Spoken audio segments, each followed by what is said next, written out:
Hello everyone, welcome to my channel. So friends, आज हम बात करेंगे नाक से खून आना, बेसिकली कि जिसे हम साइंटिफिक टर्म्स में एपिस्टेक्सिस भी बोलते हैं। तो एपिस्टेक्सिस का मतलब नाक से ब्लीडिंग होना होता है, यानी कि नोज़ ब्लीडिंग। ओके, तो एज अ वेटनेरियन, एक वेटनेरियन के रूप में मैं आपको यही बताना चाहता हूँ कि एक्चुअली में जो नाक से जो खून आता है, ये अपने आप में कोई डिजीज़ नहीं है। यानी कि ये खुद से कोई डिजीज़ नहीं है, बट ये कुछ क्लिनिकल साइंस है, यानी कि ये हमें दिखाता है कि कुछ ना कुछ डिजीज़ बॉडी के अंदर हो सकती है, लेकिन ये अपने आप में कोई डिजीज़ नहीं है। ठीक है, जैसे कि बॉडी के अंदर कोई भी प्रॉब्लम हो सकती है, या सपोज़ जो आपकी जो नेसल कैविटी आपके डॉग की, उसके अंदर कोई ना कोई चोट वोट हो सकती है। तो बहुत सारी प्रॉब्लम हो सकती है, ये हम वन बाय वन डिस्कस करेंगे आगे। बस आपको ये अपने आप में ध्यान रखना है कि खुद से कोई डिजीज़ नहीं है, हालांकि ये एक क्लिनिकल साइन है किसी भी डिजीज़ का। तो चलो अब हम बात करते हैं इसके कॉमन साइंस क्या होते हैं, कॉमन कॉजेज़ क्या होता है। कॉमन कॉजेज़ में बेसिकली जैसे कि मैंने आपको बताया कि कई सारे रीजन्स हो सकते हैं। जैसे कि नाक में अगर सपोज़ ये नोज़ है, यहाँ पे इसको इंजरी हुई है, ये भी हो सकता है, इसकी वजह से भी ब्लीडिंग आ रही है। कुछ ट्रॉमा हुआ है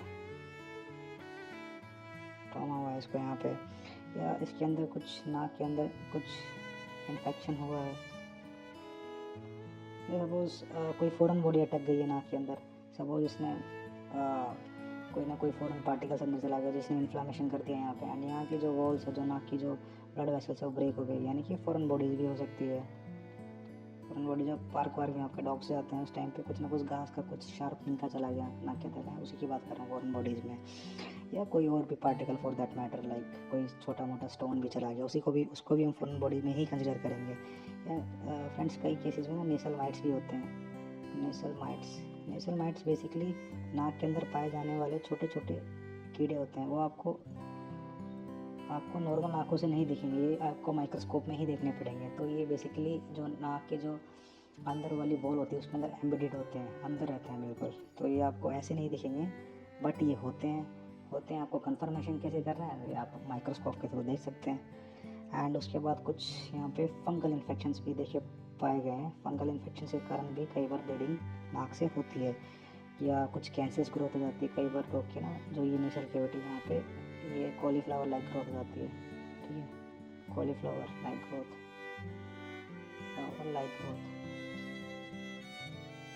हम कहते हैं कैंसरस या ट्यूमर ग्रोथ।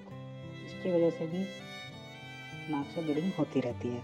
एंड कई बार बॉडी के जो इन्फेक्शंस होते हैं, एंड इवन कई बार फॉर दैट मैटर प्लेटलेट्स की जो कमी होती है, प्लेटलेट्स की, जैसे ह्यूमन बॉडी में प्लेटलेट्स की जब कमी होती है तो कंटिन्यूस ब्लीडिंग हो जाती है। तो इनके अंदर भी कई बार प्लेटलेट्स की कमी हो जाती है, उसके कारण भी नेजल ब्लीडिंग देखी गई है कई बार। एंड कुछ ब्लड क्लोटिंग डिसऑर्डर्स होते हैं, जैसे कि हमारा जब ब्लड हमारी बॉडी के पार्ट से कहीं से चोट लगने के बाद निकलता है, तो हमने देखा है ऑटोमेटिकली कुछ देर के बाद वो स्टॉप हो जाता है। वो स्टॉप क्यों होता है? क्योंकि हमारी बॉडी में ब्लड क्लोटिंग फैक्टर्स हैं। ब्लड क्लोटिंग फैक्टर्स यानी कि जो ब्लड को क्लोट कर देते हैं कुछ टाइम के बाद। जब इनकी कमी डॉग के अंदर हो जाती है, तब भी नेसल ब्लीडिंग देखने के लिए मिलती है। या कई बार जो हम मोस्ट इग्नोर चीज़ देखते हैं कि हम अपने घर में रैट पॉइजन रखते हैं। कई बार हमारा डॉग उसको खा लेता है, रैट पॉइजन को, चूहे को मारने वाली दवा को, उसके कारण भी कई बार नेसल ब्लीडिंग देखी गई है। तो ये कुछ रीजंस होते हैं इसके। एंड अब मैं आपको एक इम्पोर्टेंट बात बताऊँगा कि अगर नाक से ब्लीडिंग हो रही है, तो ज़्यादा चांस होता है कि नाक के जो सपोज नाक से ब्लीडिंग आ रही है, तो मैक्सिमम चांसेस में ये देखा गया है कि यहाँ पे कुछ ना कुछ इंजरी है, नाक के अंदर कोई ना कोई इंजरी हुई है, या एक ये लोकल नाक के किसी एरिया के अंदर कोई ना कोई चोट लगी हुई है। आपको अब ज़रा सा ध्यान रखना है कि जो नेसल ब्लीडिंग है वो नाक वन नोस्ट्रिल से हो रही है या बोथ नोस्ट्रिल्स। ये मैं आपको थंब रूल बता रहा हूँ प्रैक्टिकल एक्सपीरियंस के बेसिस पे। अगर एक नोस्ट्रिल से हो रही है, सपोज एक नोस्ट्रिल से हो रही है, जैसे कि ये केस आपको देखने के लिए मिल रहा है, एक नोस्ट्रिल से हो रही है, तो इसमें ज़्यादा चांस है कि ये कोई ना कोई लोकल इंजरी है। यहाँ पे कोई ना कोई लोकल इंजरी या तो इस साइड में होगी, जैसे इस साइड से आ रहा तो यानी कि जो नाक का जो ये वाला पार्ट है कहीं ना कहीं कोई ना कोई चोट लगी है, यहाँ पे कुछ ना कुछ ट्रॉमा हुआ है। अगर दोनों नाकों से ब्लीडिंग हो रही है तो यानी कि सिस्टमिक इन्फेक्शन हो सकता है, सिस्टमिक इन्फेक्शन हो सकता है। यानी कि बॉडी के अंदर कोई प्रॉब्लम है, जैसे कि मैंने आपको क्लोटिंग डिसऑर्डर्स वगैरह बताया था, या कोई इन्फेक्शन है अंदर, या कोई कैंसरस है, कैंसरस ग्रोथ इस एरिया के अंदर है जो दोनों साइड से ब्लीडिंग करा रहा है। एक साइड से मतलब लोकल इंजरी है, दोनों साइड से आ रहा है यानी कि सिस्टमिक इन्फेक्शन है, यानी कि बॉडी के ब्लड में कोई प्रॉब्लम है या बॉडी के अंदर कोई ना कोई इन्फेक्शन चल रहा है। आप इसे एक मोटा मोटा आइडिया आप लगा सकते हैं। एंड अब मैं आपको बताऊँगा कि एज अ पेट ओनर आपको क्या करना चाहिए, व्हाट टू डू। ठीक है, what to do as a pet owner. ठीक है, सबसे पहले एज ऑलवेज मैं आपको बताता हूँ कि पैनिक मत कीजिए। Panic is not a solution. Panic बिल्कुल भी नहीं करना है, बिल्कुल काम एंड क्वाइट रहना है, क्योंकि ज़्यादा एक्साइटमेंट होंगे तो आप अपने पैट को हिलाएंगे डुलाएंगे एंड उसकी वजह से जो ब्लीडिंग है वो भी ज़्यादा हो सकती है। ठीक है, तो कुछ स्टेप्स आप फॉलो करिए, जैसे कि डॉग को आप अपना नाक रगड़ने मत दीजिए।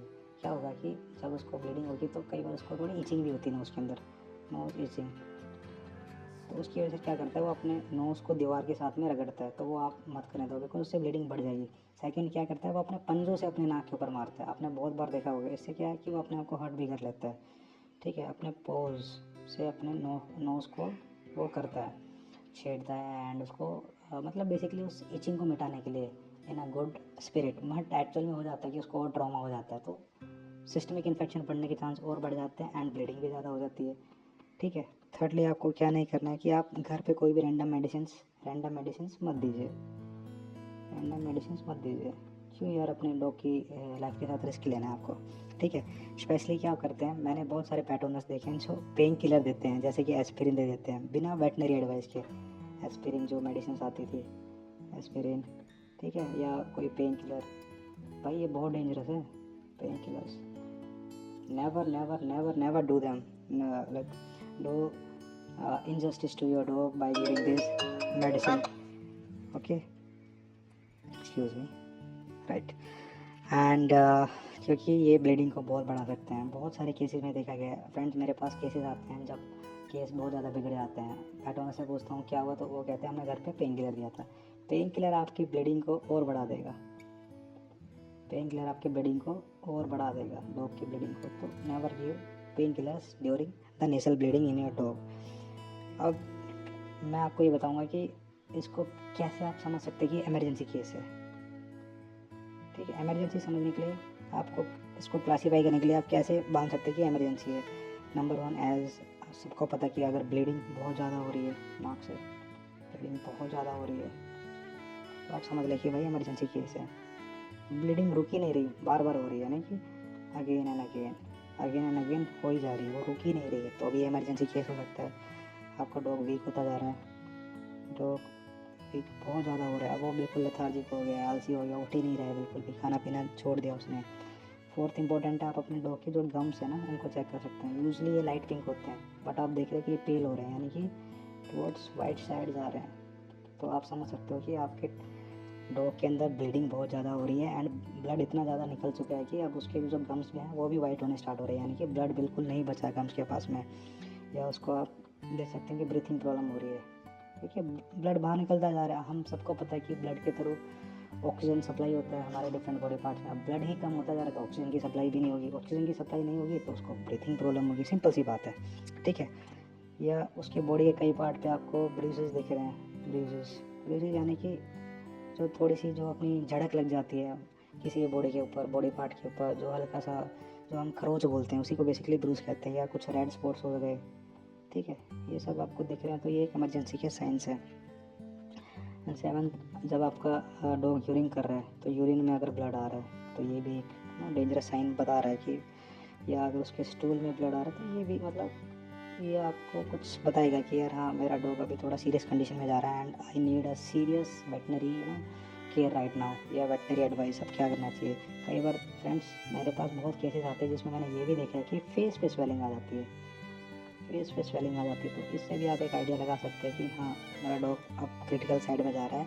एंड ऑफ कोर्स जो रैट पॉइजन मैंने आपको बताया था कि हम घर में रखते हैं चूहों को मरने के लिए, बट बाय मिस्टेक डॉग खा लेते हैं, ज़रा सा भी आपको डाउट हो कि यार आपके डॉग ने रैट पॉइजन खा लिया, तो तुरंत अपने वेटरिनरी को आप कॉन्टैक्ट कीजिए, बिकॉज़ ये बहुत ज़्यादा इमरजेंसी वाली सिचुएशन हो जाती है।